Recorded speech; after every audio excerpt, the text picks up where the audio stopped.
Hello, and welcome to the 2024 Elgin Fringe Festival lottery chat. I'm Nick Mataragas, the artistic director of the Elgin Fringe Festival, here to answer your questions about this year's lottery, the submission window, which opened last week on February 1st and will close at the end of the month. It will close at midnight, 11:59, sorry, March 1st, Central Time for both of those. So I'm here to answer questions, but also kind of go through the actual performing arts application so that I can answer, so I can kind of give you insight into what all the questions are and why they're there and that kind of thing to make sure that you understand what's happening. Because the one thing we want to make sure is that you are able to fill out the application accurately. We need that for a number of reasons. A, we want to make sure that you're being represented the way you should be. And B, it helps us in our planning for the festival. Whether it comes to what you need tech-wise in the venues, or which venues to place you, or even time slots. All of that matters, and a lot of that is extrapolated from your application itself. So it's pretty important to go over that kind of thing. If you have any questions at the time, I will be checking. If you see me turning my head like this, sorry, I'm using two monitors. My webcam is here, and my other monitor is over here. So if I'm turning my head, it's not. I'm not ignoring you. I'm not ignoring you. I'm looking to see if there are comments or checking my settings, things like that. So let's dig into our application. The first thing is that obviously the application is on our website at elginfringefestival.com.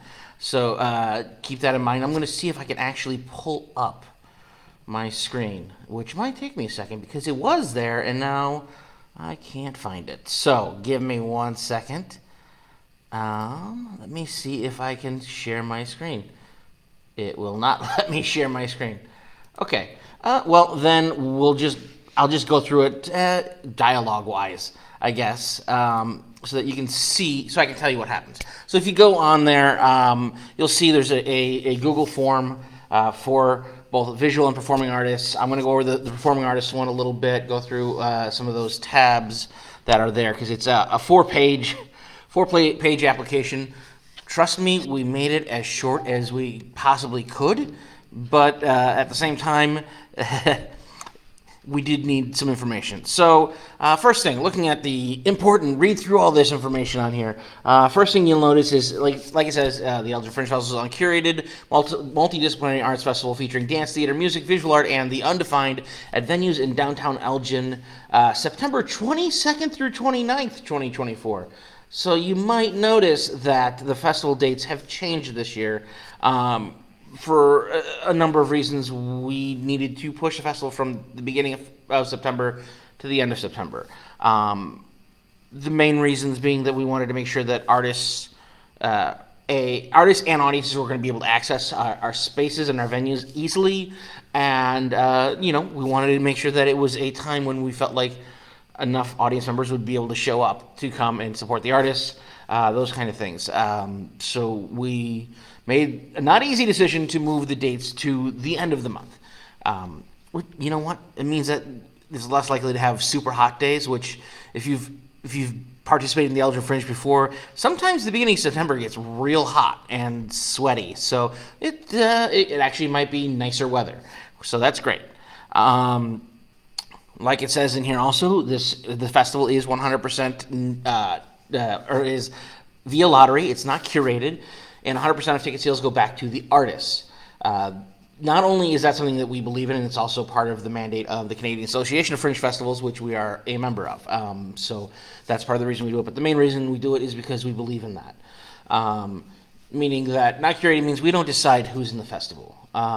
We use a lottery, which will happen in a few months here, and there'll be more information on that coming soon. But we just put the names in a list and associate them with a number that gets pulled out of a bingo ball, a bingo roller. We usually do a bingo event. So we don't know who's going to be in the festival until they know they're in the festival, which is kind of wild and amazing. There is no application fee. We want to make sure that no one feels like they need that they have to pay without even knowing that they're in the festival, right? It's just something we believe in. It's a barrier for a lot of people. I know As a performing artist myself, when I look at festivals, I look at those application fees, and some are more expensive than others, and that's definitely a factor in where I decide to apply. And so we don't want you to feel like you have to have a financial burden on something that you're not even guaranteed to be in. So there is no application fee. There are production fees, and you'll be invoiced for those after you've been included into the festival, after you've been chosen via lottery. And all production fees must be paid via Venmo, Zelle, check, or credit card. Now, if you do a credit card, there are credit card fees included as well. So we do encourage people, once they have their slot in the festival, to pay their production fees, either Venmo, Zelle, or check. But we can also accept credit cards. We don't do in-person payments.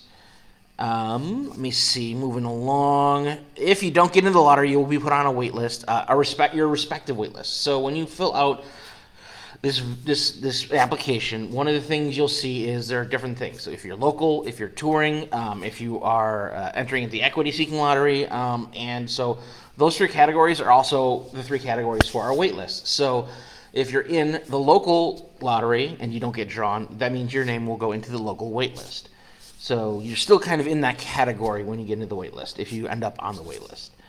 And we do pull people from the wait list quite often, and all the way through the summer, right? So keep that in mind. If you don't get in through the lottery, there's still a good chance you get in through the wait list, because we hit the wait list pretty good. Moving on, the actual categories. I mentioned these already, but I want to define them a little bit better.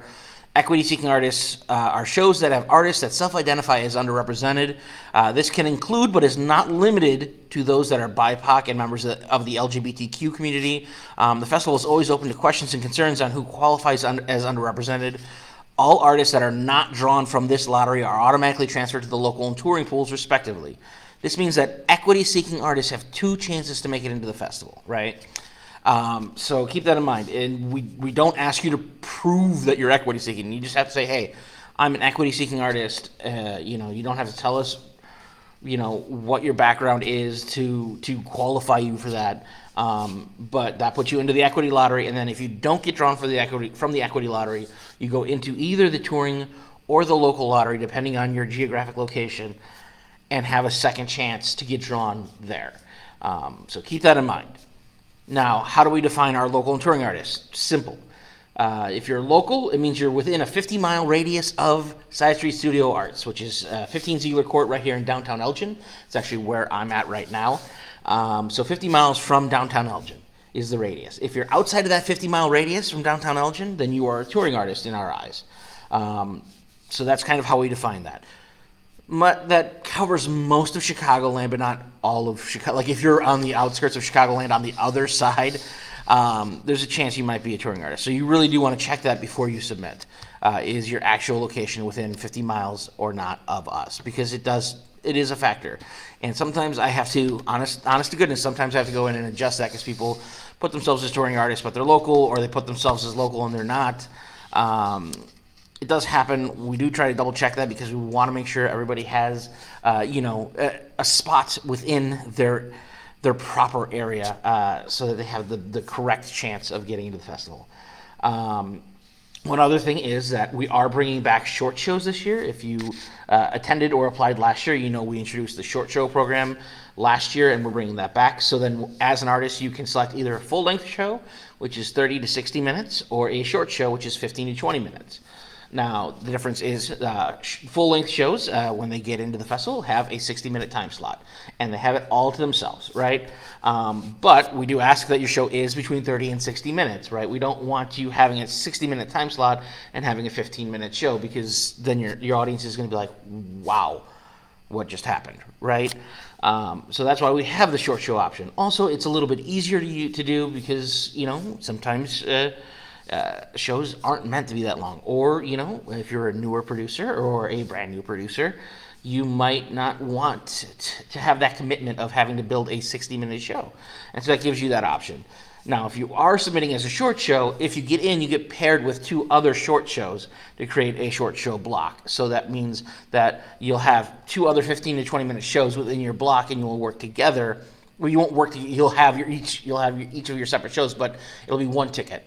So when people come in to buy a ticket to your show, they'll be getting a ticket for your show plus two other shows, which can be advantageous. Because the people that those people bring will be then seeing your show and they'll be paying money to see all three shows. So keep that in mind. That is a factor when it comes to short shows. Also, just a reminder that if you have any questions, please feel free to add them to the comments. I'll keeping an eye on the comments as well as we go through all this. Also, yeah, if you don't have questions or comments, that's fine. I'm going to go through it either way. So that's short shows. If you have troubles, okay, the next thing on this thing is if you have troubles submitting your application, feel free to email me. My email is on the application. It's Mataragas at elginfringefestival.com. Obviously, I'm not going to worry about the spelling right now, but it is on the application if you need it. It's also on the website, or even if you email the regular Fringe address, just our regular email, you'll still get a response. So if you have any troubles filling out the application, let us know, and we will do our best to help you. If you're a full-length show, you get to select 1, 2, 3, or 4 performances during the weekend. If you're a short show, you will be given either 3 or 4 performances, and that'll be determined by us at the festival. This is one of the differences between short and full-length shows. This is clear. This is very important. Artists will not be able to choose their days and times. Single full-length performances. Okay, so sorry, that's the next thing. You do not get to pick your days and times. You don't get to pick your venues either. The festival does that, and the reason is we try to balance it out, right? We want to make sure everyone has the same or close to the same level of opportunity. So there is that, but there's also the fact that we just have to worry about the logistics of the festival. Not everyone's going to be able to be on at 8 p.m. on a Friday night. It doesn't work out that way, so we have to keep that in mind. Also, venue choices are by us because honestly, sometimes we have to go, this person's not necessarily a perfect fit here, but we can't put them in this venue because it's already full, or a myriad of things, right? So just keep that in mind. That's the reason that we still set the schedule and set the venue locations and all of that, and we do, honest to goodness, we do our best to make sure that we put you in a good fit, both time-wise and venue-wise.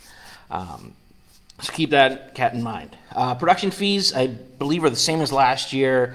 $80 for a single performance, full length, and it's $80 per performance for up to 3 performances in the fourth. If you do 4 performances, it's $250. Short shows, it is a flat fee of $125. And once again, these are fees after you get into the festival. They are not anything we charge before you are selected to the festival. This is something new. If this is your first time producing at a Fringe Festival, not the Elgin Fringe Festival, I want to make sure that's clear, you will have an opportunity to have your production fees waived. You'll fill out the application accordingly, and you'll be contacted by the festival selected in the lottery. We really want to encourage people to come out and try new things.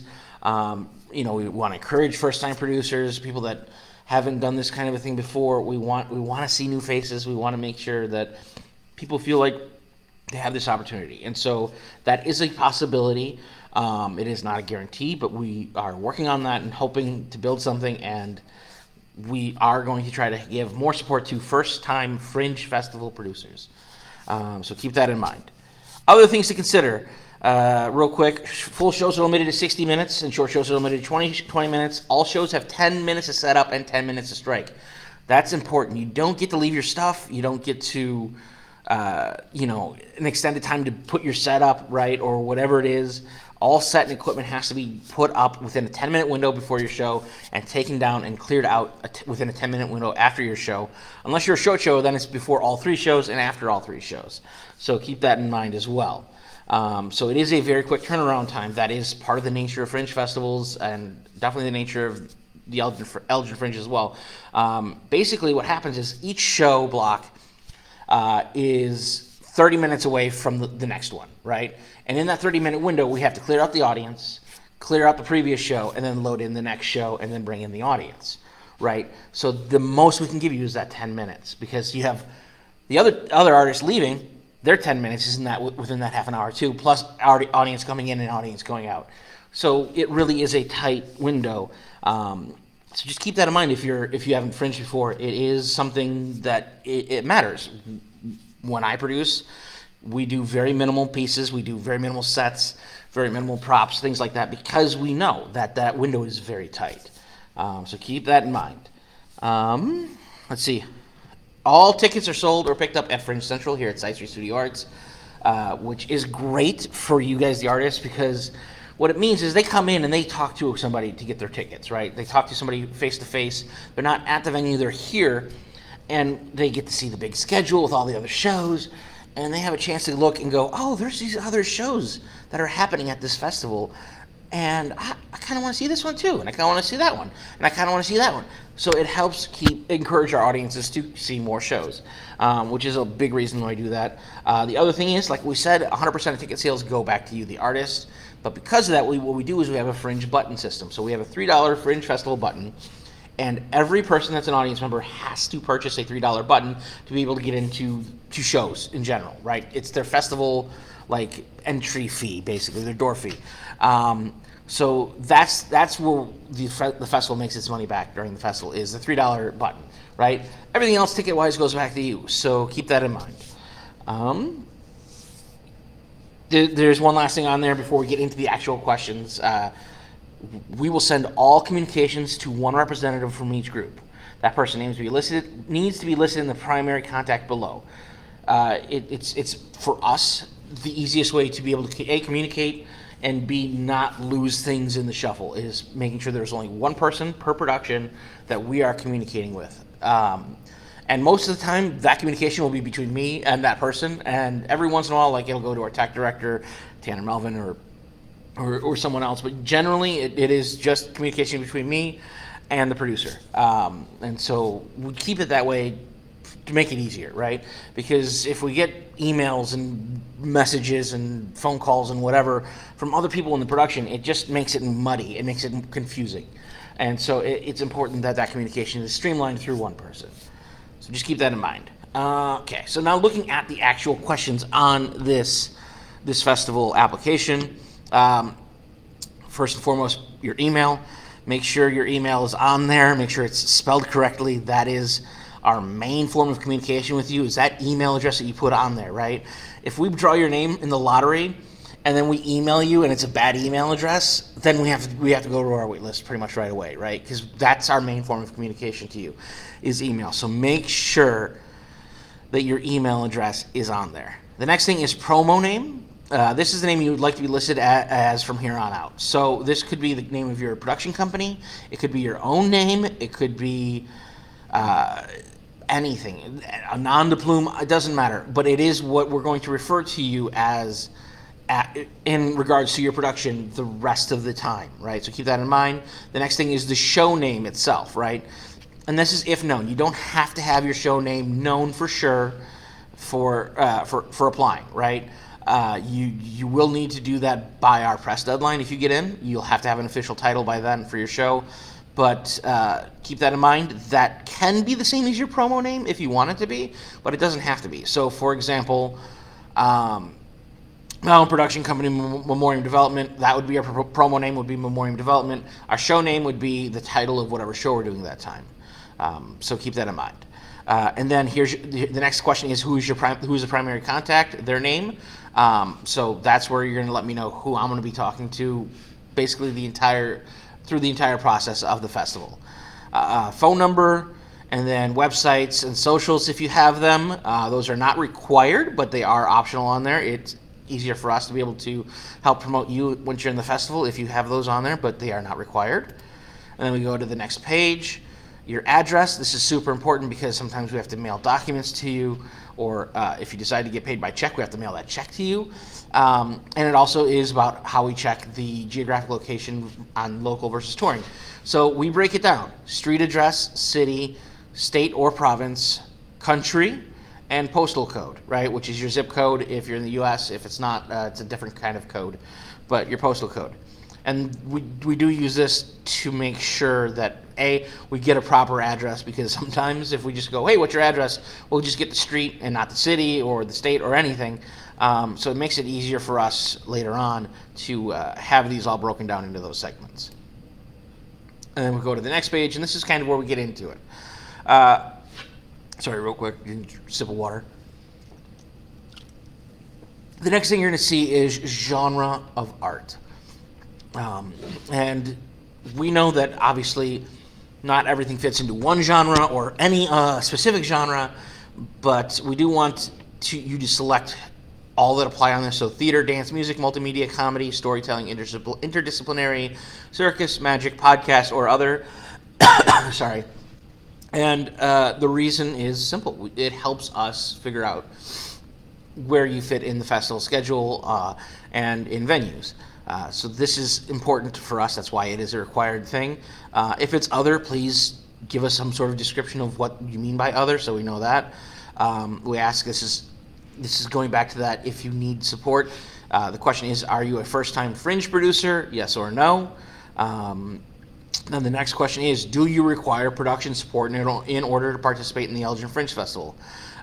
This is for first-time Fringe producers only. Production support may include financial, technical, marketing, rehearsal, and/or mentorship support. Like I said, we really want to make sure that first-time producers feel like they have a chance to do this. Those of you that have been around for a while know that when you first start, it's kind of scary. You're like, what is going on? I don't understand. And so we want to make that process into being a first-time producer a little bit easier.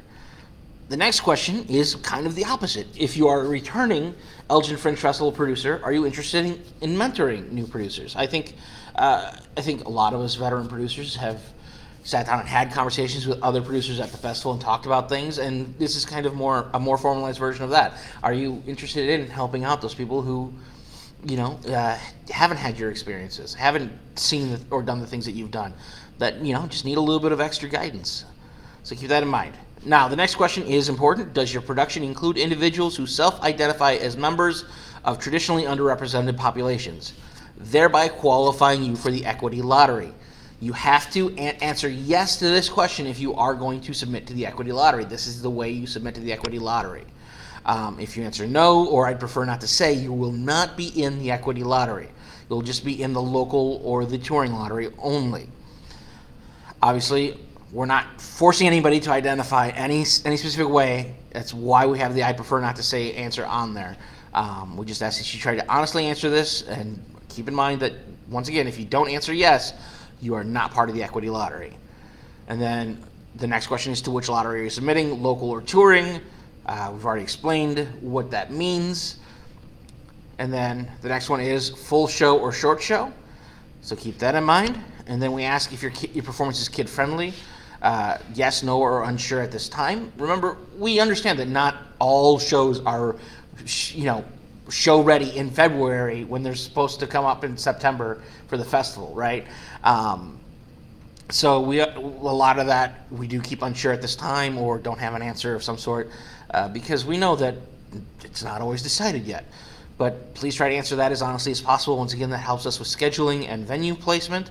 One of our venues is the Martini Room. Obviously, if your show's kid-friendly, we're probably not going to put it at the Martini Room, which is a 21 and over venue, right? Would not be beneficial to you or us as the festival, or to the Martini Room. So that's the reason we have questions like that on there. The next one is the opposite of that. Is your performance for mature audiences only? Same options, yes, no, unsure at this time. Then we ask for a short description of your work. Once again, we understand that your work, your piece can change from now when you're submitting to September when it goes up. So this is not a finalized description of your work. It is just a short description in the sense that we want to know information to help us with our planning, right? Same with estimated number of performers in your work, right? If you put down that you've got 4 people in your show today when you apply, and then in August you realize you're going to need 6, it's not the end of the world, right? It's just so we can have a general understanding of what's happening, so that we can build the festival the best we can. The next question is number of performance requested. So here's the thing: you can request 1, 2, 3, or 4 performances unless you're a short show, and then you put the NA short show. That being said, we take that as guidance. We try to give everybody the number of performances that they ask for, but we cannot always do that. Part of the reason is we want to make sure that we have as many artists as we possibly can in the festival. And if everybody selects 4 performances, then we have fewer slots for artists in the festival than if we give a few people 3 performances instead of 4. So that's why we do that. Sometimes it just fits with the venue better. If we have to do 3 instead of 4 or 2 instead of 3. We're not going to go from 4 to 2. We're not going to go, oh, you're in the festival, you asked for 4 shows, here's 1 show. We're not going to do that, but we do kind of wiggle a little bit from one spot to another sometimes when we need to be able to accommodate a number of shows. So that's the reason that we can't guarantee it. We do our best to give you the number you ask for, but it might be fewer, like 1 fewer. It won't be like 2 or 3 fewer than what you ask for. Unless you're coming off the wait list, then it kind of is whatever we have space-wise available. Keep that in mind as well. Here's a new question this year, and it's an important one because if you've been to our festival before, you know that not all of our venues currently are accessible. Some of them are in historic buildings and things like that, so they don't have elevators or whatnot. So the question is, does anyone in your production require ADA accommodations for your performances? Please answer this to the best of your ability. It will definitely factor in to when we select venues for shows. And the next one is, if yes, please describe the accommodations needed, because we do want to make sure that anyone, regardless of need, can be a performer and or a producer at the Elgin Fringe. Keep that in mind. This is an important one as well. Preliminary special technical needs requests. These are things that you wish to have in your venue for your show. They are not guaranteed. Further technical information will be available upon acceptance. All venues will at least have PA and lighting, public address, speakers, and lighting. If you do not indicate on this application that you require projection, there is a very high likelihood that your venue will not include a projector. It seems, and maybe this year will be different, but we've been trending up on a number of shows needing a projector for their show, which is fine. It's a great thing. I used projection in my show the last time I did stuff. So it is a thing, but we only have so many projectors as a festival, and we can only put them in so many venues. So we try to make sure that shows that need projection are put in venues together. So keep that in mind when you're doing that. Keep that in mind. Next up is the next page, and these are our agreements. This is the last page of the application. Basically, the agreements are: you have voluntarily applied to engage in activities with the Elgin Fringe Festival committee members. Blah. It just means you're saying I am open to participating in this in any way, and it waives legal responsibility for bodily injury, that kind of thing. Permission to be videotaped and photographed during the performances. We're not going to steal your shows. We're just using photos and video clips from performances for promotional materials for future festivals, or even during the festival. So that's what that's about. I know we get questions about that one just about every year, but that's what it is. You retain all the rights to your intellectual property. Just being clear on that. You agree to be aware of the spaces you're in and take responsibility for things if you break stuff. That's basically the last one. And then we have a question of anything else, and then you can submit. And that's the whole application. Super simple, right? Like I said, this year it's kind of, it hasn't changed a lot, but there are new things, and they are there hopefully to help you, be more prepared for the festival, or give you more of a chance to be a successful producer during this festival, and that's why they're there. I'd love to open this up to questions. I don't see any in the comments, so I just want to see if anyone has any questions before I wrap it up. Once again, if you do have questions outside of this live, you can always email me, Mataragas at elginfringefestival.com. It's NMATARAGAS at elginfringefestival.com, or the main Elgin Fringe Festival email, which you can get off the website as well. But I encourage you to apply. I think one of the things that everybody seems to feel is that artists have a great time at our festival. It has a very family vibe to it in the sense like it feels like we're a community, right? I think that's one of the things that I'm very proud of with our festival is that we make sure that everybody feels welcome and that they feel like we're all in this together. And that's the big thing. And we want to see you out here trying new things and trying to put your work out there for people to see. It's a beautiful thing. I know myself as the artistic director, I try to see as many shows every year as possible.